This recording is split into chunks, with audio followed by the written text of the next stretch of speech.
네, 안녕하십니까. 이번 시간에는 사회의 정의와 윤리 중에서 국가의 권위와 시민에 대한 의무 한번 다뤄보도록 하겠습니다. 그러니까 국가가 시민에게 어떻게 해야 하는 것이 맞느냐라는 것을 다뤄볼 것이고요.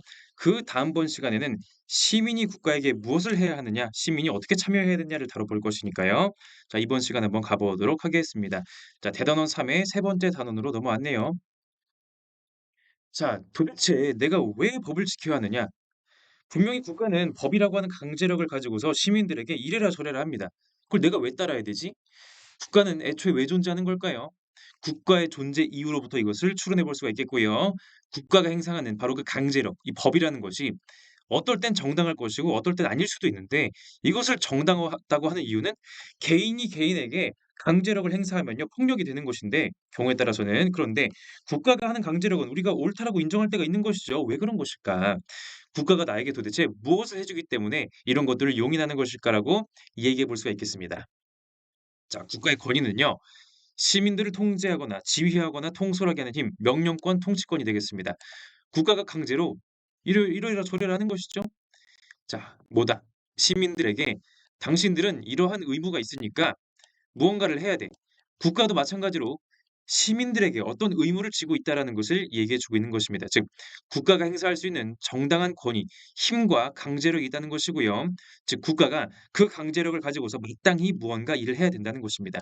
현행범을 체포할 수도 있고요. 세금을 내라고 할 수도 있고요. 군사력을 통해서 국가를 지킬 수도 있는 것이네요. 그래서 국가의 역할에 대해서는요. 그동안 많은 사상가들이 많은 사상에서 아주 많이 다뤄왔지만은 그중에서 몇 가지를 한번 요약해서 보도록 하겠습니다. 첫 번째, 유교다. 유교에서의 국가는 뭐냐? 바로 국가, 나라 하나가 일종의 가족이에요. 가족이 국가이고 국가가 가족입니다. 즉 국가는 확장된 더 넓은 가족 공동체이고 그러므로 당연히 군주와 스승과 부모는 유비 관계에 있는 것입니다. 비슷비슷하다 이거죠? 자, 여러분 가족의 그 테두리 안에서 태어나잖아요. 가족에 의해서 여러분 태어나고요. 가족의 울타리 안에서 길러지고요. 그리고 가족에 의해서 이것저것 배우는 것입니다. 마찬가지로 국가에서 태어나고요. 국가에서 성장하고요. 국가가 가르쳐 주는 것입니다. 즉 가족의 윤리와 국가 윤리는요. 통하는 것이 아니 근본적으로 한 맥락 안에 있습니다. 효제에서 출발되는 국가 윤리다라고 할 수 있겠죠. 즉 부모님에 대한 효, 형제 자매에 대한 이런 마음들 이런 것이 결국에는 인이라고 하는 근본 마음이 전개가 되는 것이에요. 그러므로 가족의 목적은 가족 구성원의 화목과 도덕적 생활, 당연히 국가의 목적은 뭐다? 국가 구성원의 화평과 도덕적 생활이다. 국가는요, 그걸 추구하는 거예요. 도덕적인 생활을 추구하는 것이죠. 도덕적인 국가, 평화로운 국가. 당시에 춘추 전국 시대라고 하는 시대적인 맥락이 있었다는 것을 기억하시면 되겠습니다. 그래서 국가라는 것 자체가 단순히 나라를 지키고 이런 수단만이 있는 것이 아니라 인간의 도리인 인륜과 강상을 실현하는 아주 중요한 통로가 되는 것입니다. 그러므로 자 국가 권위의 정당성과 국가의 의무를 같이 다룰 거거든요. 국가 권위가 왜 정당한 거죠? 마치 부모가 자식을 이제 이끌어 주고 키워 주고 길러 주고 지도해 줘야 되는 것처럼요. 하늘에 의해서 부여된 천명이라는 것이에요. 군주가 통치하는 것은요. 하늘이 부여한 권한인 것입니다. 마치 부모 자식 관계가 하늘에서 주어진 것이듯이 군주와 신하, 군주와 백성의 관계 또한 하늘로부터 온 것이다라고 얘기하고 있습니다. 자, 그러므로 부모에 대한 효도는 곧 국가에 대한 충성으로 가는 아주 같은 맥락의 한 흐름 속에 있다라고 볼 수가 있겠습니다. 자, 얘기해 보시면요. 대동사회 얘기가 나오는데 큰 도가 행해지고 천하가 모두의 것이다. 현명하고 유능한 사람을 뽑아 나라를 다스리게 하며 사람들은 자기 부모만 부모로 여기지 않으며 자기 자식만 자식으로 여기지 않는다. 노인은 여생을 잘 마칠 수 있고 장년에게는 일자리가 있으며 어린아이는 잘 양육되고 외롭고 홀로 된 자나 병든 자는 모두 보살핌을 받는다. 재화가 헛되이 버려지지 않지만 그것을 결코 자기만을 위해 쓰지 않으며 스스로 일하는 것을 싫어하지만 자기만을 위해 일하지 않는다. 그러니까 자기만 위해서 일하는 게 아니란 뜻이죠. 모두를 위해서. 그래서 음모를 꾸미는 일이 생기지 않고 훔치거나 해치는 일도 일어나지 않는다. 따라서 집집이 문을 잠그지 않는다. 이를 일러 대동이라고 한다. 대동사회는요. 우리 부모만 우리 부모가 아니라 너네 부모만 너네 부모가 아니라 우리 모두의 부모로서 확장된 것이다. 우리 국가 전체가 하나의 가족으로서 통합되는 것입니다. 자, 맹자는 뭐라 하나요? 민본주의다. 그렇기 때문에 국가는 백성이 근본이라는 뜻입니다. 당연히 백성을 위한 정치를 해야겠죠. 위민 정치. 그래서 왕도 정치해야 된다. 즉 부모가 자식을 덕과 인과 이런 자의 마음으로 이끌어 주듯이 군주는 백성들을요 덕과 인의로 다스려야 되는 것입니다. 그렇게 하기 위해서 어떻게 해야 된다? 군주가 덕과 능력 있는 자를 신하의 자리로 이제 잘 고용을 해 놔야겠네, 그죠? 반대말은 뭐다? 힘으로 인을 가장하는 패도 정치다. 겉으로는 인하게 하겠다라고 말하지만 사실은 힘으로 굴복시키는 것이에요. 그런 정치는 올바른 정치가 아니다. 부모님이 여러분한테 이래라 저래라 하실 수 있잖아요, 그죠? 여러분 잘 되라고 하는 건데 문제는 힘으로 강제로 그렇게 하게 시킨다? 이거 과연 좋은 방법일까? 아닐 수가 있다는 것이죠. 힘으로 하는 것이 아니라 부모가 먼저 덕과 모범을 보여야지 자식이 따라가는 것입니다. 무력으로서 사람을 복종시킨다면 사람들이 진심으로 복종하지 않고 단지 자신의 힘이 부족하기 때문에 억지로 복종한다. 덕으로서 사람을 복종시킨다면 진심으로 기뻐하며 진정으로 복종하니 70명의 제자들이 공자에게 복종한 것이 그 예이다. 시경에서 문왕이 천하를 다스린 것에 대해 서쪽에서 그리고 동쪽에서 그리고 남쪽에서 그리고 북쪽에서 복종하지 않는 이가 없었다. 라고 한 것은 그것을 말한 것이다. 자 공자 물론 실제로 막 키가 190이 넘고 엄청나게 힘도 있을 것 같고 이런 식의 이미지가 있긴 한데 물론 제자들이 뭐 힘세 가지고 막 복종했겠습니까? 아니죠. 공자의 덕과 인에 따라서 그 마음에서 우러러 나와서 복종하는 것입니다. 힘으로 억지로 다스리는 것과 덕으로 이제 교화시키는 것은 천지 차이다. 어진 정치를 실행하려면 덕을 귀하게 여기고 선비를 존중해 덕을 지닌 현자가 합당한 지위에 있고 능력 있는 사람이 합당한 직책에 있게 하는 것이 가장 좋다. 그렇게 해서 나라에 내후 외환이 없어지거든 그때 이르러서 정치와 형벌을 밝게 시행하면 아무리 큰 나라라 할지라도 반드시 그 나라를 두려워할 것이다. 자, 인의 파괴자가 바로 역적이고 의의 파괴자가 바로 흉악자이므로 역적이자 흉악자는 한 잡배일 따름입니다. 주라는 잡배를 처단했다는 말은 들었어도 임금을 시했다는 소리는 금시초문이에다. 그 왕 한 명이 맹자한테 물어봐요. 옛날에 우리 중국에 이름난 4대 폭군이 있거든요. 걸주유려라고 해 가지고 걸왕과 주왕이 있었는데 결국 밑에 신하들이 쫓아냅니다. 폭군짓을 해 가지고. 아니 아무리 그래도 그렇지 신하가 군주를 쫓아내는 게 말이 됩니까? 라고 하니까 그것은 맹자가 대답하기를 그것은 군주에 어울리는 군주를 쫓아낸 것이 아니라 인의 파괴자이자 의의 파괴자인 잡배를 쫓아냈을 뿐이다. 왕을 죽인 것이 아니다. 즉 왕도 정치하지 아니하고 즉 백성들을 위해서 하지 아니하고 힘으로 백성들을 억누르는 정치는 역성혁명, 정치 교체의 대상이 되는 것입니다. 정권 교체.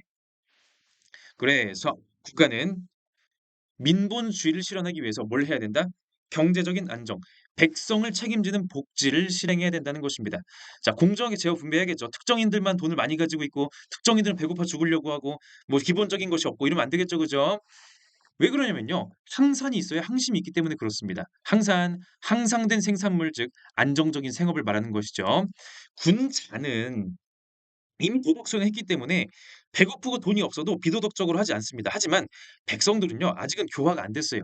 이들에게는 안정적인 것이 있어야지 경제적인 토대가 있어야지 도덕 교육이 뒤에 들어오는 것입니다. 장발장 되지 않게끔 이제 감화되기 전에 장발장 말이에요.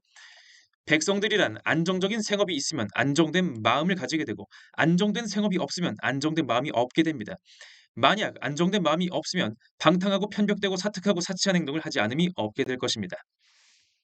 그럼 죄에 빠지길 기다린 후에 쫓아가서 처벌한다면 그것은 백성을 그물질에 잡는 것과 같습니다. 어떻게 인자한 사람이 군주의 지위에 있으면서 백성들을 그물질에 잡는 일을 할 수 있단 말입니까? 그러므로 어진 군주는 반드시 공손하고 검소하며 신하들을 예로서 대하며 백성들에게서 세금을 거두어 들이는 데에는 일정한 법도가 있는 법입니다. 백성들을 경제적으로 챙겨주지도 않는 그런 정치하면서 야 배고파하는 것 같은데 나중에 빵 훔치는 거 보면은 이때라고 잡아가고 안 된다는 것이죠. 함정투사하는 겁니까? 함정투사하려고 기다리는 것이 아니라 하나라도 더 챙겨주려고 기다리는 것이 정치가 해야 될 일이라는 뜻이에요. 자 정약용. 자 국가는 뭐다? 여러 사람들이 싸울 때 싸우는 그 관계 속에서 분쟁을 중재해 주는 현명한 중재자 역할을 해 줘야 된다. 공정한 재판관 해야겠죠. 애민 정신, 백성을 사랑하는 마음으로 사회적인 약자를 구제하자. 자, 그 약자가 아닌 사람들은요. 알아서 먹고 살 수 있어요. 아니면은 가족적인 울타리가 든든하면요. 가족들이 챙겨 줘요. 근데 환과 고독, 가족적인 울타리가 없는 사람들은 국가가 챙겨 줘야 되는 것입니다. 태고 시절에는 백성들만 있었을 뿐이니 어찌 지도자가 존재했겠는가. 백성은 한가로이 마을을 이루어 모여 살았다. 그들 사이에 분쟁이 일어났을 때 이를 판결할 수 없었다. 이때 한 노인이 있어 공정한 말을 잘하였기 때문에 그들은 그 노인에게 판정을 받았고 이웃 사람들도 그 판정에 복종하였다. 그리하여 그들은 노인을 추대하여 이정이라 불렀다. 또한 여러 마을 사이에 분쟁이 일어나 판결하지 못하고 있을 때 어느 노인이 있어 현명하고 지식이 많았기 때문에 모두 그에게 가서 판정을 받고 복종하였다. 이런 식으로 여러 마을이 한 사람을 추대하여서 한 지역의 임금으로 추대하고 나아가 가장 높은 나라 임금으로 임금을 추대하였다. 이런 식으로 국가는 현명한 재판관이 돼야겠습니다. 공정하게 한쪽 편만 들면 안 되는 것이에요. 자, 그러나 묵자는 입장이 좀 달랐습니다. 유교와 달리 유교 너네들은 차별적인 사랑을 해가지고 부모 먼저 챙기라고 하고 이거 되겠냐. 차별적인 사랑하니까 사회 혼란과 이런 전쟁이 끊이지 않는 것이다. 겸해를 해라. 겸사겸사 다 같이 사랑하자는 것입니다. 국가 공동체 구성원을 평등하게 사랑해라. 겸상의 교상리. 서로가 겸해를 하면은 서로가 서로에게 이익이란 뜻이지요. 내가 먼저 남의 부모를 사랑하고 이롭게 하는데 노력한다면 남이 우리 부모를 사랑하고 이롭게 하는 것으로서 보답하게 될 것이다. 어진 사람이 하는 일은 천하의 이로움을 찾아 일으키고 천하의 해로움을 없애는 일에 힘쓰는 것이다. 서로가 똑같이 사랑하면요. 싸울 일이 없어요. 서로가 똑같이 사랑을 안 하니까 싸우는 것입니다. 전쟁도 마찬가지죠. 모든 사람이 남의 나라를 위하기를 자기 나라 위하듯이 한다면 누가 자기 나라를 동원하여 남의 나라를 공략하려고 하겠는가? 이런 겸해주의야말로 이 세상에 참으로 크나큰 이익을 낳고 있는 것이 아닌가? 자, 하지만 한비전또 달랐습니다. 한비전은요, 이 나라가 유교나 목자처럼 이 사랑으로 그런 거 아니다. 사랑으로 다스려지지 않아요. 이제 시대가 바뀌어가지고 말 안 듣습니다. 어떻게 된다? 인간은 이기적인 존재이기 때문에 이거 순자의 제자죠, 그죠? 이기적인 인간들을 다스리기 위해선요, 좋은 말로 하면 안 통해요. 뭐로 해야 된다? 법으로 해야 된다. 법과 강제력의 힘으로 해야지 말 듣는다는 것이 어떤 식으로? 신상필벌, 반드시 상을 주고요. 반드시 벌을 주는 거예요. 뭐다? 공이 있는 자에게는 반드시 상을 주고, 죄가 있는 자에게는 반드시 벌을 준다. 공로가 있으면 상을 주고, 죄가 있으면 반드시 벌을 내리면 충분히 싸우도록 할 수 있습니다. 친한 자와 귀한 자를 가리지 말고, 아끼는 자에게도 공정하게 법을 시행하는 것입니다. 자, 친하다고 해서 상을 더 주고 막 벌 안 주고 안 친하다고 해서 막 벌 더 주고 상 안 주고 이러면 안 되겠습니다. 정확하게 딱딱 잘한 것에 상 주고 못한 것에 벌 줘야지 사람들이 잘하려고 하고 나쁜 짓 안 하려고 하는 것이에요. 명철한 군주가 신하를 선도하고 제어할 수 있는 것은 두 권병 때문이다. 두 권병이란 형과 덕이다. 형과 덕이란 무엇인가? 사형에 처하는 것이 형이고 상을 내리는 것이 덕이다. 남의 신하된 사람이란 형벌을 두려워하고 상을 탐하는 존재이다. 따라서 군주가 몸소 이런 형과 덕을 장악하기만 하면 신하는 위험을 두려워하고 상을 탐하는 쪽으로 돌아간다. 인간은 이기적이기 때문에요. 상 받는 거 좋아하고요. 벌 받는 거 싫어해요. 당연히 국가의 이득이 되는 것에 상을 주고요. 국가의 손해가 되는 것에 벌을 주면은 사람들이 국가 이득이 되는 걸 하려고 앞다투어 노력하지 않겠습니까? 상 받으려고. 그런 식으로 정치해야 된다는 것이에요. 자, 서양으로 넘어가 볼게요. 자, 플라톤. 플라톤은요. 자, 국가 권위의 정당성 왜 우리가 국가의 그 말대로 따라야 되죠? 왜 우리가 국가 속에서 살아야 되죠? 국가를 통해서만이 개인의 타고난 기능을 완전히 실현할 수 있기 때문에 그렇습니다. 애초에 국가는요, 분업을 통해서 만들어지는 거예요. 서로가 어떤 사람은 농부, 어떤 사람은 어부, 어떤 사람은 옷을 만들고 집을 짓고 이런 식으로 각자가 각자에게 걸맞는 타고난 기능을 각자의 자리에서 잘 수행해야지 그래야지 좋은 국가가 되고 나의 필요도 충족할 수가 있다는 것입니다. 그 뭐다 국가는 나의 기능을 올바르게 발휘하고 그리고 그것을 통해서 서로가 서로에게 유익이 되는 그런 분업을 하기 위한 아주 좋은 장이 되는 것입니다. 정의는 뭐다? 통치자 계급에게 복종하는 것이다. 즉 이데아를 통찰한 지혜를 갖춘 사람들의 말을 잘 따르는 것이에요. 이데아를 통찰하는 통치자 계급은요. 자기 자신을 위해 일하는 것이 아니라 국가 전체를 위해서 자기 자신조차도 부속품처럼 쓸 수 있는 것입니다. 자, 우리들 각자의 경우에 자신 안에 있는 영혼의 세 부분이 각각 자기 일을 하면 정의로운 사람이 될 것이다. 다시 말해 이성, 기계, 욕망이라는 영혼의 세 부분 모두가 다른 부분의 역할에 간섭하지 않고 각자의 일을 충실히 수행하여 전체적으로 음계, 세 음정처럼 조화를 이루면 정의로운 인간이 되는 것이다. 마찬가지 한 국가가 정의롭게 되는 것도 성향이 다른 세 계급의 사람들 모두가 남의 일에 간섭하지 않고 자기 일을 충실히 수행했을 때이며 지혜와 용기와 절제가 조화를 이루었을 때이다. 라고 말해주고 있습니다. 자, 조화가 되는 국가가 좋은 국가다. 자, 아리스토텔레스는 뭐라고 하나요? 아리스토텔레스는요, 인간은 뭐다? 정치적인 동물이다. 그러니까 인간의 본성부터가 정치적일 수밖에 없는 것이에요. 즉, 사회적인 삶이 없이는 인간으로서는 존재할 수가 없다는 것입니다. 왜? 애초에 인간이 누리는 행복, 인간의 최고 목적은 행복이었잖아요. 행복 자체가 공동체 안에서만 가능하기 때문에 그래요. 최고선이자 궁극 목적인 행복, 그리고 자아 실현은 정치 공동체 안에서만 가능하다. 이로 미루어 국가는 자연의 산물이며 인간은 본성적으로 국가 공동체를 구성하는 동물, 이미 분명하다. 그러니까 국가는요, 인위적으로 만든 거 아니에요. 어쩌다가 생긴 거 아니에요. 인간이기 때문에 당연하게 만들어질 수밖에 없었던 공동체인 것입니다. 따라서 어떤 사고가 아니라 본성으로 인하여 국가가 없는 자는 인간 이하이거나 인간 이상이다. 그런 자를 호메로스는 친족도 없고 법률도 없고 가정도 없는 자라고 비난한다. 예를 들어서 국가가 필요 없는 존재. 그러니까 인간은 본성적으로 국가가 필요한데 본성적으로 국가가 필요가 없는 존재가 있어요. 뭐다? 인간 이하의 짐승이거나 인간을 초월한 신이거나 인간이라면 필요하다. 국가는 자연적으로 존재하는 공동체들의 완성이므로 모든 국가는 자연적으로 존재하며 이런 면에서 국가 성립 이전의 단계인 여러 공동체와 마찬가지의 성격을 갖는다. 국가는 이런 여러 공동체의 종착역이며 가장 높은 단계이다. 공동체 중의 공동체, 모든 공동체를 포괄하는 최고 공동체는 뭐다? 국가다라는 것이죠. 자, 모든 국가는 폴리스는 분명 일종의 공동체이며 모든 공동체는 어떤 조음을 실현하기 위해 구성된다. 무릇 인간 행위의 궁극적 목적은 조음이라고 생각되는 바를 실현하는 데 있기 때문이다. 이렇듯 모든 공동체가 어떤 조음을 추구하는 것이라면 모든 공동체 중에서도 으뜸가며 다른 공동체를 모두 포괄하는 공동체야말로 분명 으뜸가는 조음을 가장 훌륭하게 추구할 것인데 이것이 이른바 국가 또는 국가 공동체다라고 얘기해주고 있습니다. 국가는 왜 있는 거다? 행복과 자아 실현을 이루어주는 그런 공간인 것이에요. 자, 그래서 국가는 자연스럽게 당연히 만들어지는 것이고 본성에 따라서 우리 어떻게 살아야 된다? 공동체적인 삶을 살아야겠죠? 나 혼자 살려고 하면 안 되겠죠? 시민적인 덕성, 용기, 절제 이런 거 갖춰야죠. 정치에 참여함으로써 좋은 사회를 만드는데 이바지해야 됩니다. 에이, 누가 알아서 해주겠지 뭐. 네가 해라. 아니에요. 참여해야 되는 것입니다. 자, 국가는 본성상 가정과 개인에 우선한다. 전체는 필연적으로 부분에 우선하기 때문이다. 인간은 완성되었을 때는 가장 훌륭한 동물이지만 법과 정의에서 이탈했을 때는 가장 사악한 동물이다. 무장한 불의는 가장 다루기 어렵다. 인간은 지혜와 미덕을 위해 쓰도록 무기들을 갖고 태어나지만 이런 무기들은 너무나 쉽게 정반대의 목적을 위해서도 쓰일 수 있기 때문이다. 그래서 미덕이 없으면 인간은 가장 불경하고 야만적이며 세욕과 식욕을 가장 밝히는 것이다. 하지만 이런 정의는 국가 공동체의 특징 중 하나다. 정의는 국가 공동체의 질서를 유지해주고 정의감은 무엇이 옳은지 판별해주기 때문이다.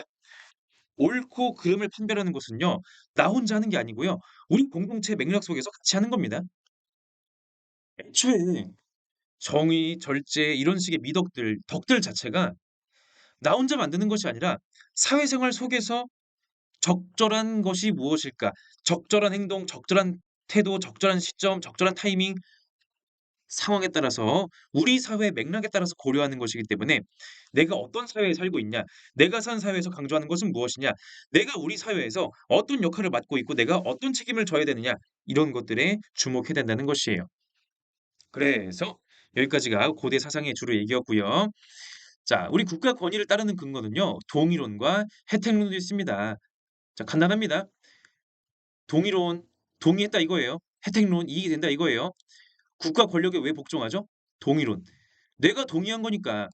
여러분 살인하지 마세요 하는 법률 동의하시나요? 네, 전 동의합니다. 도둑질하지 마세요. 불 지르지 마세요. 서로 돕고 사세요. 동의합니다. 동의하니까 국가의 법이 그런 걸 요구한다? 지키는 거예요. 혜택론. 우리가 국가의 법을 왜 따르죠? 그게 이득이니까. "살인하지 마세요."라는 법이 없는 것보다 있는 것이 훨씬 이득이에요. "도둑질하지 마세요."라는 법이 없는 것보다 있는 것이 훨씬 이득이란 뜻입니다. 당연히 국가 역할은 내가 동의한 그 내용을 제공해야 되고요. 혜택론은 뭐다? 시민에게 이익이 되는 것을 제공하는 것이다. 동의론과 혜택론은 맥락상 좀 다른 말인 것 같지만은 실질적으로 이제 같이 쓰이는 경우들이 되게 많습니다. 자, 소크라테스 얘기 보시면요. 동의론의 내용과 혜택론의 내용이 둘 다 나오거든요. 소크라테스가 젊은이들하고 이제 막 지적인 토론하고 막 그러다가 자, "아 저 사람 똑똑하댄다. 얼마나 똑똑한지 한번 궁금하다. 용기란 무엇입니까?" 이러이렇습니다. 이러이러하기 때문에 아닌 것 같은데요? 아닌 것 같은데요? 하다가 미움을 좀 사기도 했었고요. 당시에 이제 그런 정치적인 혼란에 그 휩싸여 가지고 결론은 뭐다? 아테네 법에 의해서 법적인 절차를 준수해 가지고 사형 판결 받았어요. 친구인 크리톤이 사형 판결 집행되기 전에 탈옥할 준비 다 해 놓고서 소크라테스 친구한테 찾아갑니다. "친구야, 내가 준비 다 해 놨으니까 몸만 놔라. 가자." 소크라테스 거절합니다. "만약 자네의 말대로 내가 한다면 국법은 이렇게 말하지 않겠나. 우리는 너를 출생하게 했고 양육했고 또 국민에게 줄 수 있는 모든 것을 나누어 줬을 뿐 아니라 아테네 사람들 누구나 우리의 관습과 법률을 보고 자신의 마음에 들지 않으면 어디든 가고 싶은 곳으로 가도 좋다는 것을 허가하고 있네. 그러나 만일 누구든지 여기에 머물러 산다고 한다면 우리가 명하는 것은 무엇이나 그가 행하기로 동의했다고 할 수 있네. 너는 소크라테스 너는 이 나라의 법률 아래 살기로 동의했고 이 나라 안에서 가정을 이루었지 않은가? 그런데도 국법을 무시하고 탈주하려 함으로써 국법을 파괴하려고 하고 있는 것이야. 그것은 국법 아래 살기로 한 동의와 약속을 어기는 거야. 뭔 소리다? 소크라테스가 얘기하기로 국가에서 태어나서 태어났다는 혜택을 입었습니다. 양육 받았어요. 온갖 좋은 것들 받았죠? 혜택을 누렸네요. 근데 혜택은 누릴 대로 누려놓고서 이 나라의 법에 문제가 있었으면은 "다른 나라 가도 좋다. 문제가 있으면 이의 제기해라." 근데 그런 거 안 했지 않냐. 그냥 동의하고 살았으면서 자 문제가 없이 가만히 있었다는 것 자체가 암묵적으로 동의했다는 뜻이죠. 그렇게 해석하는 거예요. "너는 그대로 살아 놓고서 너한테 불리한 일 나오니까 이제 도망가겠다고? 이렇게 되지 않겠느냐."라고 반박을 하는 것이죠. 즉 "나는 암묵적으로 대놓고 말하진 않았지만 암묵적으로 아테네 법체계에 동의했기 때문에 아테네 법체계의 결과를 내가 받아들일 수밖에 없다." 설령 그것이 나한테 불리하다고 하더라도 그런 식으로 탈옥을 거부하는 장면이 나옵니다. 데이비드 흉 같은 경우에는요. 혜택론의 입장을 강하게 제시하고 있는데요. 자 데이비드 흉 뭐라 했습니까? 자 "인간에게는 이성과 감정이 있는데 정념이죠, 정념. 도덕을 판단하는 것은요 이성이 아니라 정념이에요. 도덕적 감정. 근데 우리는요. 어떤 것에 대해서 시인의 감정, 예스의 감정, 어떤 것에 대해서 부인의 감정, 노의 감정을 품는데 무엇에 대해서 시인을, 무엇에 대해서 노를 할까요? 그것은 개인의 취향이 아닙니다. 보편적 인류의 이익이라고 하는 유용성에 따라서 우리가 도덕적 시인과 부인을 하는 것이에요. 여러분 마라탕 좋아하십니까? 아니면 민트초코 좋아하세요? 쌀국수에 들어간 고수 좋아하세요? 호불호가 있죠. 그것은요 도덕의 문제가 아니에요. 개인 취향의 문제입니다. 왜? 보편적인 인류의 이익이랑 상관이 없으니까 개인 취향이니까. 하지만 살인하지 마세요. 자 살인 행위를 우리가 싫어해요. 살인 행위를 보면요. 역겨운 감정이 일어납니다. 도둑질을 보면요. '어떻게 저럴 수가 있지?' 분노의 감정이 일어나요. 왜? 살인, 강도, 절도 이런 식의 일들은 보편적 인류의 이익에서 있어서 유용하지 않기 때문에 해롭기 때문에 반대로 용기 있는 사람의 성품, 절제하는 사람들의 성품 뭐 아니면 뭐 이제 관용이 넘치는 사람, 너그러운 사람들 이런 거 좋아하잖아요. 유머러스한 거 좋아하잖아요. 왜? 그것이 보편적 인류에게 이익이 되기 때문에 유용하기 때문에 우리가 '좋다. 옳다.'라고 느끼는 것이에요. 그럼 국가에게 복종한 이유는 뭐죠? 그런 것들을 도와주기 때문에 그렇습니다. 보편적 인류의 이익이 도움이 되는 것을 국가가 장려하고 보편적 인류의 이익에 해가 되는 것을 국가가 막아주기 때문에 즉 국가 권위, 국가의 법, 국가의 정치력이 유익하기 때문에 혜택이 되기 때문에 우리가 지킨다는 것입니다. 그래서 이제 무엇인가가 옳고 나쁘다 이런 것은 그것이 혜택이 되느냐 아니냐가 중요한 것이지 원래부터 자연스럽게 그건 당연히 옳은 것이야 식으로 말하는 자연권 이론을 경멸하는 이제 데이비드 휴메의 모습이 되겠습니다. 그러니까 국가의 복종 의무는요. 무조건적인 게 아니고요. 본래적인 게 아니에요. 이익이 되기 때문에 보편적 인류의 이익에 혜택이 되기 때문에 한다는 것입니다. 유용성이 도덕적 감정의 근원이고 이 유용성이 항상 개인 자신만을 챙기는 어떤 것이 아니라면 이로부터 다음과 같은 사실이 도출된다. 즉 사회 행복에 기여하는 모든 것은 곧바로 우리의 시인을 받는다. 사회적인 행복, 사회적 유용성에 도움이 되는 것은 우리가 예스, 좋아요라고 느낀다는 것이네요. 따봉 하나 날리는 것이죠. 이것이 나중에 그 공리주의하고 또 연결이 되는 것이죠. 만일 어떤 정부가 전혀 아무런 효용도 없다면 결국 정부는 등장할 수 없었을 것이라는 점은 명백하다. 그리고 우리가 정부의 충성을 받아야 한다는 의무의 유일한 기초는 정부가 사람들 사이의 평화와 질서를 유지함으로써 사회에 제공하는 이익, 오직 그것뿐이다. 애초에 정부가 지금 남아있다는 국가가 있다는 이유 그것 자체가 국가가 도움이 되니까 남아있는 거 아니겠습니까? 국가라는 것 자체가 우리에게 아무런 도움을 안 주고 해로움만 주면요. 국가가 남아있는 게 이상한 거예요. 그런 국가는 진작에 없어지는 게 맞는 겁니다. 무슨 혜택을 준다? 평화와 질서 등등의 여러 가지 이익을 준다라고 할 수가 있겠습니다. 자, 이어서 가보도록 하겠습니다. 자, 그래서 이러한 동일론과 혜택론의 맥락이 근대적인 사상으로 이제 사회계약론으로 발전을 하게 되는데요. 자, 사회계약론, 국가는 뭐다? 정치 체제는 개인들이 권리를 보장받기 위해서 계약, 동의와 약속으로 만들어낸 것이다. 혹은 그래야 한다라는 것이 바로 사회계약론입니다. 국가 복종을 왜 하나요? 내가 동의해서 계약해서 만들어낸 거니까. 그러면은 그것은 우리에게 혜택을 주겠죠. 무슨 혜택? 권리 보장이라는 혜택을 주는 것입니다. 국가 역할은요. 시민의 권리, 즉 생명권, 자유권, 안전의 권리 등등을 보장해 주는 역할을 해야 된다는 것이에요. 일반적으로 사회 경우는요. 자연 상태, 계약으로 만들어진 국가가 없을 때는 뭔가 권리가 좀 모자라요. 좀 제대로 누릴 수가 없어요. 불편해요. 힘들어요.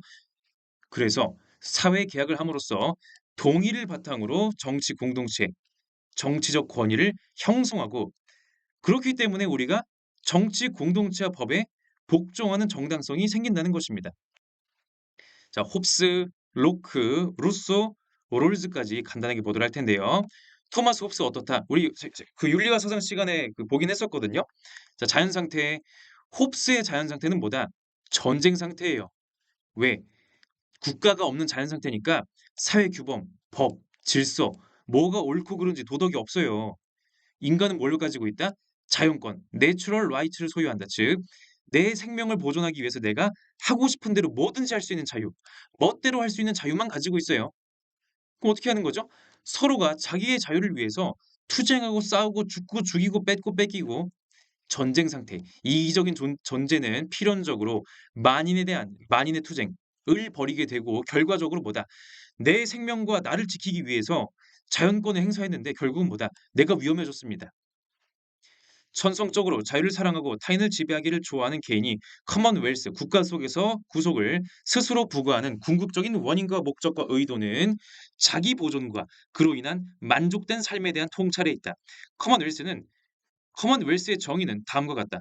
다수의 사람들이 상호 신의 계약을 체결하여 세운 하나의 인격으로서 그들 각자가 그 인격이 한 행위의 본인이 됨으로써 그들의 평화와 공동 방위를 위해 모든 사람의 힘과 수단을 그가 임의로 사용할 수 있도록 한 것이다. 즉 이제 각자가 맘대로 행동하면 안 되니까 서로가 이제 하고 싶은 대로 행동해 가지고 서로가 위험해졌잖아요. 맘대로 행동할 그런 자유의 힘들을 한데 모아 가지고 한쪽에다가 몰아넣고 "너가 해라." 라고 하는 것이죠. 즉 사회 계약을 한다는 것은 상호적 혜택을 위해서 자연권을 마음대로 할 수 있는 권리를 상호 양도하는 것입니다. 더 이상 자기 판단대로 마음대로 하지 말고요. 자연법을 만들자. 어떤 자연법? 평화를 추구하세요. 자연권을 포기하세요. 그렇게 힘들을 모아 가지고 하나의 주권을 만드는 것인데요. 그 주권은 누구한테 간다? 리바이어던 즉 질서 위반자를 처벌하는 절대 권력자를 만들게 되는 것입니다. 자, 사회 계약으로 서로 죽이지 맙시다. 뺏지 맙시다. 도둑질하지 맙시다. 약속했어요. 근데 약속을 안 지키는 인간이 있네. 어떻게 해야 되죠? 처벌해야겠죠? 누가? 내가? 너가? 계약한 당사자 중에서 누군가가 하면요. 안 돼요. 불공평합니다. 계약 당사자가 아닌 제3의 인공적인 인격을 만들어내 가지고 리바이어던이라고 이름 붙여서 거기에다가 맡기는 것입니다, 주권을. 그러므로 건의에 대한 저항은 불가능하다. 왜? 리바이어더는요, 계약 당사자가 아닙니다. 계약을 하지 않았기 때문에 계약을 어길 수가 없어요. 일방적으로 사람들이 거기다가 맡긴 것에 불과한 것이지요. 지문 보도록 하겠습니다. 인간을 외적의 힘과 상호 간의 상해로부터 방어할 수 있는 국가를 수립하는 유일한 방법은, 그리고 그로 인해 그들 자신의 노력과 대지의 열매에 의해 그들 자신을 자라게 하고 만족스럽게 살 수 있도록 보장해 주는 것은, 그들 모두의 권력과 힘을 하나의 인물 또는 한 집단의 인간들에게 부여해서 그들 모두의 의사를 다수의 소리에 의해 단일 의사로 만드는 것이다. 이와 같이 하나의 인격에 있어서 통일된 다수는 국가라 불린다. 그러니까 여러 인간들이 사회 계약으로 하나의 몸처럼 통합이 되는 것이에요. 이것을 저 위대한 리바이어던이다. 이것이 바로 자, 존 로크. 로크 같은 경우에는요, 홉스처럼 자연 상태를 전쟁 상태라고 보진 않았어요. 자연 상태는 자연법이 있어요. 통용되고 지켜집니다. 기본적으로 자연적인 자유를 누구나 소유합니다, 평등하게. 특히 로크에게서 강조되는 것은 사적 소유권, 사유재산권이다. 이 재산이 왜 내 거냐? 왠지 아세요? 내 몸을 내 것인 내 몸을 활용해서 공유물인 자연을 변형시켜서 내 거가 되기 때문에 그렇다는 것이죠. 이거 로버트 노직이 이어받았던 거죠. 자연 상태란 사람들이 타인의 허락을 구하거나 타인의 의지에 구애받지 않고 자연법의 테두리 안에서 스스로 적당하다고 생각하는 바에 따라서 자신의 행동을 규율하고 자신의 소유물과 신체를 처분할 수 있는 완전한 자유의 상태이다. 내가 알아서 판단하고요. 내가 알아서 실천합니다. 모든 사람은 자기 자신의 인격을 소유하며 각각의 개인은 자신이 무엇이 될 것인지, 자기가 무엇을 하고자 하는지 결정할 권리를 가지며 자신이 한 것의 이익을 수확할 권리를 가진다. 내가 수고해서 내가 일했어요. 그 물건 내 거죠? 함부로 뺏어가면 안 되겠죠? 그런데 자연 상태가 완벽했으면 뭐하러 국가를 만드나요? 완벽하지 못한 게 있으니까 국가를 만드는 것이에요. 뭐다? 자연 상태에는 공통의 법률이 없습니다. 각자가 알아서 기준을 만들어서 판단해야 돼요. 또한 공정한 재판관이 없죠. 둘 사이에 분쟁이 발생했을 때 알아서 해야 돼요. 누가 공평하게 해 주지? 몰라요. 법 집행권이 없습니다. 어긴 사람에 대한 처벌 권한이 없다는 것이지요. 그렇기 때문에 편파적으로 자연법이 집행됩니다. 그러니까 공정한 판단, 공정한 집행이 보장받지가 못해요. 편향적이죠. 그러므로 잠재적인 전쟁 상태, 자연 상태가 곧 바로 전쟁 상태가 되는 건 아니지만은 언제 어떻게 될지 모르는 불안한 상태다. 권리를 가지고 있긴 한데 이걸 제대로 누릴 수 있을지 없을지 불편한 겁니다. 국가는 그 사회 구성원들 사이에서 저질러진 의당 처벌되어야 한다고 생각되는 이러저러한 범죄에 어떤 처벌을 가할 것인가를 결정하는 권력을 가지게 된다. 더불어 국가는 국가의 외부인이 그 구성원에게 가한 침해를 처벌할 수 있는 권력도 가지고 있다. 그리고 이 모든 것은 가능한 한 사회 전 구성원의 재산을 보존하기 위한 것이다. 따라서 시민사회에 가입하여 어떤 국가의 구성원이 된 사람은 모두 자신의 사적인 판단에 따라 자연법의 위반 행위를 처벌할 수 있는 권력을 포기한 것이다. 그러니까 원래는 어떻게 했었다? 자연 상태에서는 사적인 판단, 알아서 판단해 가지고 알아서 처벌해야 돼요. 내가 가서 직접 처벌해야 됩니다. 이제는 뭐다? 그런 권력을 포기한다. 누구한테 준다? 다 같이 모아 가지고 국가에게 주는 것입니다, 사회 계약으로.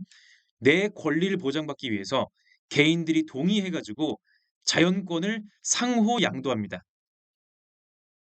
내가 재판하고 판단할 권리, 공의 집행할 권리, 이런 것들을 이제 내가 하지 않습니다. 국가에게 주는 거예요. "국가가 대신해 줘라." 나만? 아니요. 우리 모두가 다 같이 국가에게 넘기는 것입니다. 무슨 권리를 보장받기 위해서? 자유권, 생명권, 재산권 등등. 어떤 동의로? 명시적 동의와 암묵적 동의, 묵시적 동의로. 명시적 동의는요, 말 그대로 "자, 나는 이러이러한 걸 동의합니다."라고 말을 하든지 글을 쓰든지 하는 거예요. 표시하는 거죠. 하지만 현실적으로 우리가 모든 법들을 다 명시적으로 동의할 수는 없잖아요. 그래서 이의 제기 없이 살고 있다는 것 자체가 동의한 거나 마찬가지다. 문제가 있으면 문제 제기해야지. 가만히 있는 것이다? 너 동의한 거잖아. 그 소크라테스 때 봤었던 바로 그 논리죠. 그죠? 그러므로 정치적 복종 의무가 발생한다. 왜? 내가 동의했으니까. 내가 계약으로 인정한 것이니까. 약속했으면 지켜야죠. 그죠? 사람들은 사회에 들어갈 때 그들이 자연 상태에서 가졌던 평등, 자유 및 집행권을 사회선이 요구하는 바에 따라 입법부가 처리할 수 있도록 사회 수중에 양도한다.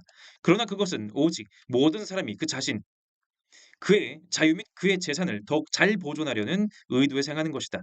권리를 보장받기 위해서 권력을 넘기는 것이에요. 그래서 권력 중의 권력은 최고의 권력은 뭐다? 입법권이다. 입법권이 뭔가요? 법을 만드는 권력을 말하는 것이에요. 왜냐? 여러분 국가기관의 핵심 역할들 경찰, 군대, 세금 징수, 재판 이런 거 있잖아요. 전부 다 법에 따라서 해야 돼요. 정해진 규범에 따라 해야 돼요. 규칙에 따라서. 당연히 그 규칙을 만드는 입법권이야말로 가장 중요한 권력인 거죠. 이것은 인민들이 사회 계약을 통해서 힘을 모아 가지고 트러스트 믿고 맡긴 거예요. 위탁된 판단권이다. 개인들이 하던 판단권을 하나로 모아 가지고 국가에다가 넘긴 것입니다. 이때 집행권과 그 권력 분립을 해야 되는데 무슨 말이다. 입법부 예를 들어 우리나라로 치면 국회거든요. 집행권 예를 들어 우리나라로 치면은 대통령을 말하는 것이 대통령과 행정부.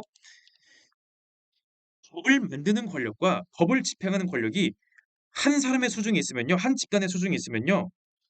위험해집니다. 무소불위의 권력을 휘두르면서 아무도 막을 수 없게 될 수가 있거든요. 그래서 서로 권력을 떼놓음으로써 권력 분립, 상호 견제를 하라는 것입니다.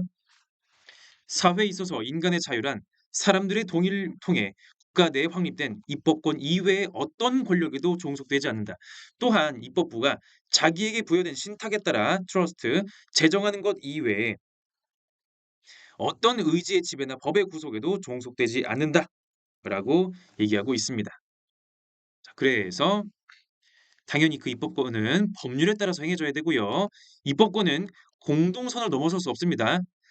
국가를 위해서 만들어진 개인들의 권리를 위해서 만들어진 거잖아요. 그걸 넘어서면 안 되겠죠? 또한 뭐다? 시민들의 사적인 영역을 보존해 줘야 된다. 사생활 보호해 줘야죠. 개인의 권리, 자유권, 평등권 뭐 이런저런 권리 보호해 줘야죠. 첫째, 입법권은 인민의 생명과 재산을 절대적 자의적으로 다룰 수 있는 권력이 아니며 또 그러한 권력이 될 수도 없다. 둘째, 입법권 혹은 최고의 권위는 즉흥적이고 자의적인 명령을 통해 통치권을 행사할 수 없다. 셋째, 최고의 권력은 어떤 사람으로부터든 그의 재산의 일부를 그의 동의 없이 취할 수 없다. 넷째, 입법부는 법률을 제정할 권력을 다른 사람들에게 넘길 수 없다. 그것은 단지 인민들로부터 위임받은 권력일 뿐이다. 맡겨진 받은 것일 뿐이기 때문에 시민들을 위해서 사용할 뿐인 것입니다. 만약에 그렇게 안 한다? 신탁을 위반한다? 시민들의 권리를 침해한다? 자유를 침해하고 재산을 침해한다? 그 권력은 해체당할 수가 있어요. 즉, 사회계약의 목적인 개인의 권리 보존에서 이탈하는 권력은 개인의 권리를 침해한다? 부정의한 권력이기 때문에 정당성이 없다. 자, 여러분 오해하시면 안 돼요. 그 권력이 해체당하는 것이지 그 정치인이 물러나고 그 정치 집단이 물러나는 것이지 국가 자체를 없애는 게 아닙니다. 국가는 해체할 수가 없어요. 국가의 권력의 형태나 권력자가 누가 될 것인지를 바꿀 수가 있는 것입니다. 그러니까 맡길 사람을 바꾸는 거예요. 입법자들이 인민의 재산을 빼앗고자 기도할 경우 또는 인민을 자기적 권력 하에 놓인 노예로 만들고자 할 경우 그들은 스스로 인민과의 전쟁 상태에 몰아넣는 것이며 인민은 더 이상 복종 의무로부터 면제된다.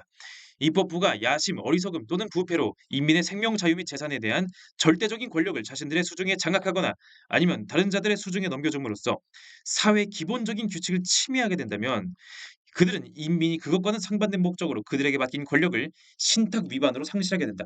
믿고 맡겼는데 제대로 안 한다? 다시 가져오는 겁니다. 자, 루소 가보도록 할게요.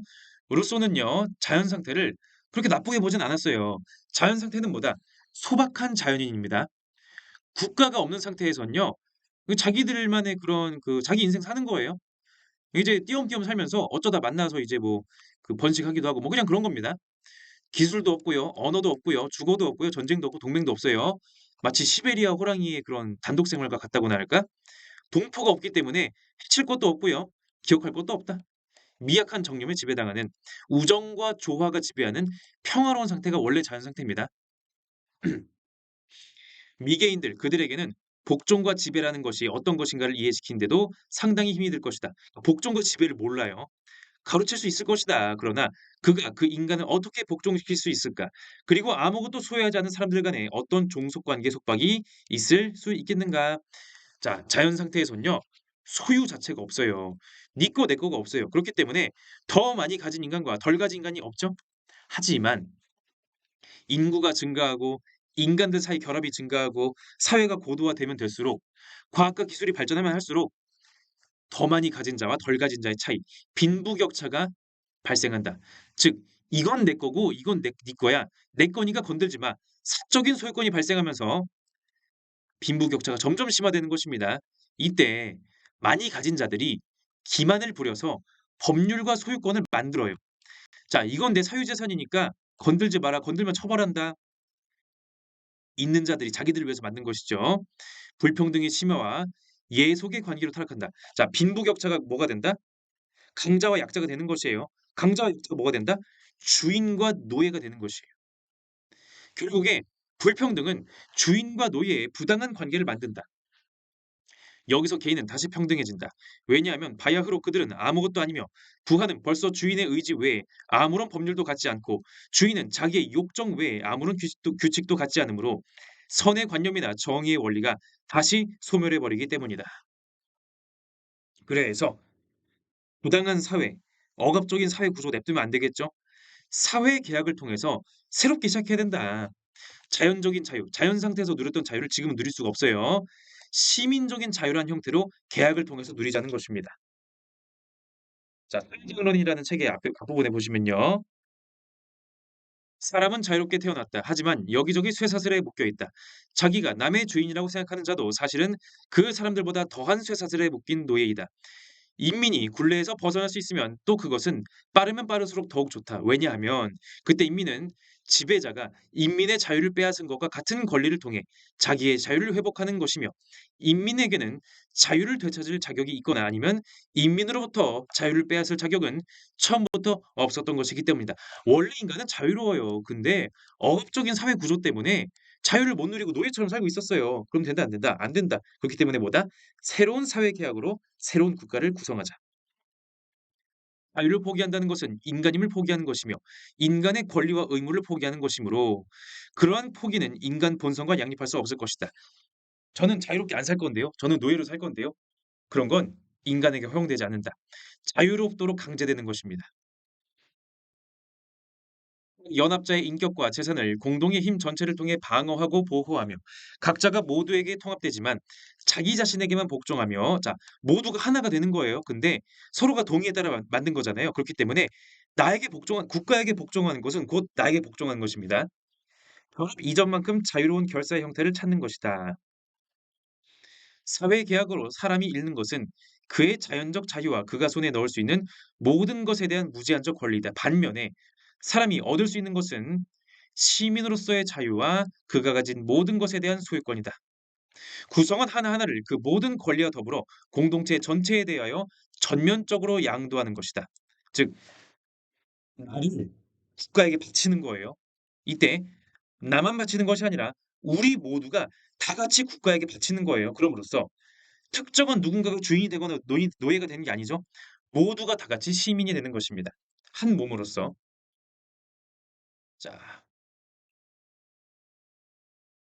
그렇게 모든 각 개인이 모든 권리를 공동체에 전체 양도하는 것입니다. 그렇게 함으로써 일종의 인위적이고 공공의 인격체인 국가가 만들어지는 것이에요. 즉 우리 모두가 서로서로에게 모두를 바치는 거예요. 그렇게 함으로써 하나의 인간으로서 하나의 몸으로 합쳐지는 것입니다. 개념상.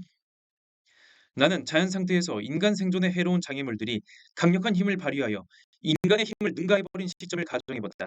그렇게 되면 그러한 원시 상태는 더 이상 존속할 수 없게 되고 인류는 그의 존재 양식을 바꾸지 않으면 멸망하고 말 것이다. 인간이 생존하기 위해서는 단결하여 그러한 장애물의 힘을 이겨낼 힘의 총화, 즉 사회 계약에 이르는 방법 외에 다른 방법은 없다. 모든 공공의 힘으로부터 각 구성원의 신체와 재산을 방어하고 보호해주는 연합의 형태, 그리고 각 개인은 전적 결합되고 자유로울 수 있는 그런 연합의 형태를 발견하는 것이 사회계약이 해결해야 할 근본 문제이다라고 얘기해 주고 있습니다. 우리 모두는 하나의 전체로서 연합하는 거예요. 그렇게 함으로써 그 연합된 공공인격체 의지를 뭐라 그런다? 일반 의지라고 한다. 자, 한 인간의 의지는요, 자기 자신을 위해서 행동하겠죠. 공공인격체, 우리 모두의 의지는 우리 모두를 위해서 행동하고자 하는 것입니다. 즉, 일반 의지는 공동체의 공동선을 향한 의지다. 공공인격체 의지. 자, 모두의 선을 위해서 한 거예요. 특수 의지, 개개인의 의지를 단순히 합친 것이 아닙니다. 무오류성을 가지고 있다. 오류가 없다는 뜻이죠. 사회 계약에서 그 본질이 아닌 것을 제거해 버린다면 다음과 같은 말로 요약된다. 우리는 각자 자신의 신체와 모든 능력을 공동의 것으로 만들어 일반 의지의 최고 감독하에 둔다. 그리고 우리는 각 구성원을 전체와 불가분의 부분으로서 한 몸으로 받아들인다. 그 순간 각 계획자의 개인적 인격은 사라지고 이 결합 행위는 하나의 집합적인 단체를 만든다. 투표자와 같은 수의 구성원으로 조직된 이 단체는 바로 그 결합 행위로부터 통일성과 공동의 자아, 생명과 의지를 받는다. 이와 같은 개인의 인격들이 모두 결합된 공적 인격을 옛날에는 도시국가라 불렀고 지금은 공화국 또는 정치체라 부른다. 자, 그렇게 함으로써 주권이 성립이 되는데요. 즉 일반 의지에 따라 공동선에 부합하는 뭔가를 만들어야겠죠. 무슨 힘으로? 그 힘을 바로 주권이라고 한다. 바로 입법권을 말하는 것이죠. 자, 국가 자체가 법에 따라 움직여야 되기 때문에 그 법을 만드는 입법권이 주권이란 것이에요. 이 주권은요, 국가의 주권은 양도 불가능. 다른 나라한테 줄 수 없습니다. 대표 불가능. 다른 나라가 대신해 줄 수 없어요. 분할 불가능. 자, 우리 경제법은 미국이 대신 만들어 주세요. 정치법은 일본이 대신 만들어 주세요. 이렇게 할 수가 없다는 것이에요. 오로지 일반 의지 속에 존재하는 것이며 일반 의지가 승인한 법만이 정당하다. 즉 공동선에 부합하는 법만이 정당하다는 뜻이에요. 개인은 뭐다? 주권자의 한 명인 것입니다. 주권은 양도될 수 없다. 마찬가지로 주권은 대표될 수 없다. 주권은 본질상 일반 의지 속에 존재한다. 게다가 일반 의지는 결코 대표될 수 없는 것이다. 일반 의지는 그 자체이거나 다른 것이므로 거기에 결코 중간은 없다. 그렇기에 인민의 대의원은 일반 의지의 대표자가 아니며 그렇게 될 수도 없다. 그들은 인민의 심부름꾼에 지나지 않는다. 그들은 무엇 하나 확실하게 결정 내리지 못한다. 국민이 직접 승인하지 않는 모든 법은 무효이다. 그것은 법이 아니다. 자, 우리 아무래도 사회가 있으면요. 정치인들을 뽑아야 될 거 아닙니까? 정치인들은 자기들이 알아서 판단해 가지고 정치하는 거 아니에요. 국민들, 인민들, 시민들이 원하는 일반 의지에 따라서만 행동해야 된다는 것입니다. 네, 예전에 옛날 교과서에서는 이 내용을 직접 민주주의 아니냐로 이제 서술하는 그런 교과서도 있었는데 좀 애매하죠. 왜냐면 사회계약론에서는 혼합정을 추구하거든요. 그러니까 순수한 형태의 민주정, 군주정, 귀족정이 다 결함이 있기 때문에 사회적인 여건에 따라서 이제 시대적인 상황에 따라서 혼합정을 하라고 얘기합니다. 자, 그다음 존 롤스 보겠습니다. 롤스는 지난번에 자세히 다뤘기 때문에 여기서는 그냥 간략하게 이런 게 있다라고만 알아둘게요. 그러니까 어쨌든 롤스도 사회계약론자잖아요. 국가의 정의로운 원칙은 어떻게 만든다? 사회계약을 통해서. 어떤 사회계약? 원초적 입장에 따른 사회계약입니다. 오리지널 포지션에서 우리는 무지의 베일을 쓰고 있어요. 무지의 장막. 내가 어떤 인간일지, 어떤 특징, 어떤 유전자, 어떤 성격, 어떤 부모, 어떤 재산, 어떤 뭐 어느 나라, 어떤 언어, 어떤 성별 다 몰라요. 나의 특수한 상황을 모른다고 칩니다. 그 상황에서 내가 뭘로 태어날지 모르니까 최소 극대화 전략. 가장 안 좋게 태어나면 어떡하지? 최소 수혜자로 태어났을 경우를 가정해 가지고 이런 원칙을 도출한다. 바로 보다. 제1 원칙, 평등한 자유의 원칙. 즉 모든 인간은 기본적인 자유를 평등하게 가지고 있어요. 국가의 역할은 뭐다? 개인의 평등한 자유를, 개인의 권리를, 개인의 인권을 보장해 줘야겠죠. 이게 국가의 역할인 것입니다. 자연스럽게 도출되는 것이죠. 두 번째, 차등의 원칙. 자, 물론 이제 우선순위의 순서상으로는 이게 1 번, 이게 2 번, 이게 3 번이에요. 1, 3, 2. 차등의 원칙. 최소 수혜자에게 최대의 혜택을 줘라. 가장 불리하게 태어난 사람에게 국가가 주는 보정의 수치가 가장 커야 된다는 뜻이죠. 예를 들어서 뭐 소수자 우대 정책 아니면 뭐 기본소득이라든지 뭐 이제 보상적 교육 여러 가지가 있겠죠. 그죠? 이게 국가의 역할이라는 뜻이죠. 그다음 공정한 기회 균등의 원칙. 특정인에게 특정 집단에게 기회를 막으면 안 돼요. 공정한 기회를 수 있도록 문을 열어 놔야 됩니다. 기회 평등을 제공하는 것 또한 국가가 할 일이고 혹시라도 기회 평등을 침해하는 어떤 이제 법률이나 관습이 있다. 그런 나쁜 규칙이 있다라는 것들을 이제 교정하도록 하는 것이 국가의 역할이 되는 것입니다. 자, 그다음 존 스튜어트 밀 가보도록 하겠습니다. 존 스튜어트 밀은요, 공리주의자이자 자유론을 주장했잖아요. 국가의 역할은 개인의 자유, 개별성을 존중하는 것이에요. 내가 어떤 인생 살지 내가 알아서 하는 겁니다. 설령 어리석어 보일지라도 그 사람의 인생 그 사람이 정하는 것이에요. 왜? 그렇게 개인의 인생을 존중하는 것이 공리주의적으로 최대 다수의 최대 행복에 부합하기 때문에 그렇다는 것이고요. 해악의 원칙, 단 타인에게 해를 끼치지 않는 한에서 자유로운 것입니다. 남에게 피해를 끼치지 않으면 마음대로 하세요. 다 상관없어요. 하지만 남에게 피해를 끼치는 것이 있다면 그것은 진짜 너의 완전한 자유가 아닌 것입니다. 국가가 사회적이고 법적인 방식으로 처벌할 수가 있죠. 제재를 가할 수가 있죠.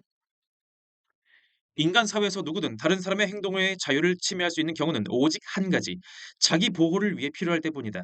다른 사람에게 해를 끼치는 것을 막기 위한 목적이라면 당사자의 의지에 반해 권력이 사용되는 것도 정당하다고 할 수가 있다.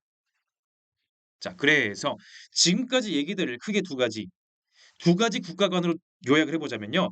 소극적 국가관과 적극적인 국가관으로 요약해 볼 수가 있겠네요. 소극적인 국가관은 뭐냐? 말 그대로 국가는 소극적으로 조금만 해라. 국가가 이것저것 일 많이 하려고 하지 마라. 국가는 기본 기능, 국방, 치안, 사법 시스템 이런 거 기본적인 거, 세금 이런 것들 이런 것만 해야지 자꾸 이것저것 하려고 하면 힘들어진다. 시장의 개입을 최소화해라. 왜? 개인의 자유를 최대한 존중하기 위해서라는 취지를 가지고 있습니다. 근대 자유주의자들 존 로크, 존 스튜어트 밀, 이사야 벌린 혹은 자본주의 이론가들 애덤 스미스, 프리드리히 하이에크, 밀턴 프리드먼, 로버트 노직 등등이 이런 식의 입장에 공감하겠네요. 다만 국가가 간섭을 별로 안 하다 보니까 돈 많고 힘 있는 사람들은요. 국가가 도와주든 말든 알아서 잘해요. 근데 없는 사람들은 힘듭니다. 당연히 국가의 간섭이 적어지면 적어질수록 빈부격차가 그대로 이어질 가능성이 높겠죠. 빈부격차가 심해지고요. 최소한의 인간다운 삶을 보장하기가 어려워진다는 것입니다. 아니 뭐 개인 알아서 국가 간섭 안 하고 알아서 다 잘 되면 정말 좋겠는데 역사적으로 그렇지 못해 왔다는 것이죠. 자, 반대로 적극적인 국가관. 자, 소극적인 국가관에서 주장하는 국가의 기본 기능은 당연히 하는 거예요. 이건 기본입니다. 플러스 시민의 삶의 질 향상을 위해서 적극적으로 뭘 더 해라. 일을 더 해라. 시민의 욕구를 충족해 줘야겠죠. 예를 들어 시민들이 원하는 어떤 뭐 식료품을 조달해 줄 수도 있는 것이고요. 아니면 뭐 이제 어떤 그 생산 시설을 확충해 줄 수도 있는 것이고요. 아니면 공원을 만들 수도 있는 거죠. 혹은 의료 혜택, 주택, 교육 등등 여러 가지 복지를 제공해야 된다. 이거 하려면 어떻게 해야 되죠? 세금을 더 걷어야겠죠? 세금을 더 걷어서 공공의 좋은 일로 쓰겠다는 것입니다. 그렇게 함으로써 국가가 어떤 특정한 바람직한 삶을 제시하는 거거든요. 자, 이러이런 삶이 좋은 삶입니다. 자, 국가마다 원하는 삶이 다를 거 아니에요. 어떤 국가는 용기를 강조하고, 어떤 국가는 절제를 강조하고, 어떤 국가는 인권을 강조하고, 어떤 국가는 강조하는 게 초점마다 다르겠죠. 헌법이 다르잖아요. 그 바람직한 것을 구현하기 위해서 일을 더 하겠다는 것입니다. 예를 들어 봅시다. 그 우리나라에서는 요새 그 저출산 현상이 심해져 가지고 아이를 많이 낳을 것을 권장하잖아요, 국가가. 그러니까 국가가 아이 낳는 가정에 이런저런 혜택을 줘요. 이게 뭐죠? 세금을 걷어 가지고 아이 낳은 집에 추가로 혜택을 주는 것이네요. 국가가 아이 낳는 삶에 대해서 긍정한다는 뜻입니다. 장려한다는 뜻이에요. 반대의 입장에서는 어쩌면 좀 이제 '피해를 본다고 할 수도 있다.'라고 생각할 수도 있겠지만은 어쨌든 자, 그러나 어쨌든 국가가 일을 많이 해야 돼요. 뭐가 필요하죠? 더 많은 공무원이 필요하죠. 국가 기능이 비대화된다. 국가 조직이 커지면서 비효율을 초래하게 되고요. 복지 과잉으로 인해서 도덕적 해이. '에이 어차피 국가가 다 해 주는데 뭐 내가 뭐 열심히 할 거 있나.' 이런 식의 생각을 초래할 수도 있다는 것입니다. 과연 얼마나 그럴 것이냐도 한번 뭐든지 너무 과도해도 안 되고 너무 모자라도 안 되는 거예요. 자, 동양의 유교 사상가들 공자, 맹자, 순자 등등이 이런 적극적인 국가관을 아마 지지하지 않을까라는 걸 추정해 볼 수 있을 것 같고요. 전통적인 서양의 정치관도 마찬가지 플라톤, 아리스토텔레스, 키케로 등등 이제 공화주의자들 같은 경우에도 그렇고요. 현대 공동체주의 공화주의 뭐 필립 패tit, 모리지오 비롤리, 마이클 샌델, 마이클 왈저, 찰스 테일러 등등이 되겠습니다. 이 찰스 테일러 그 아프리카 독재자 테일러 아니고요. 미국인이 이 사람 캐나다 사람인가? 자, 그다음 사회주의자들, 마르크스나 민주사회주의자들도 적극적인 국가관을 주장할 것이다. 요런 식으로 현대 정치 논의에서도요. 적극적인 국가관에 맞는 정책이냐, 소극적인 국가관에 맞는 정책이냐 이거 가지고 논쟁 많이 하거든요. 이것도 여러분이 살펴보시면 좋을 것 같고요. 자, 우리 대단원 3도 거의 다 왔네요. 그죠? 나머지까지 화이팅 해 보도록 하겠습니다.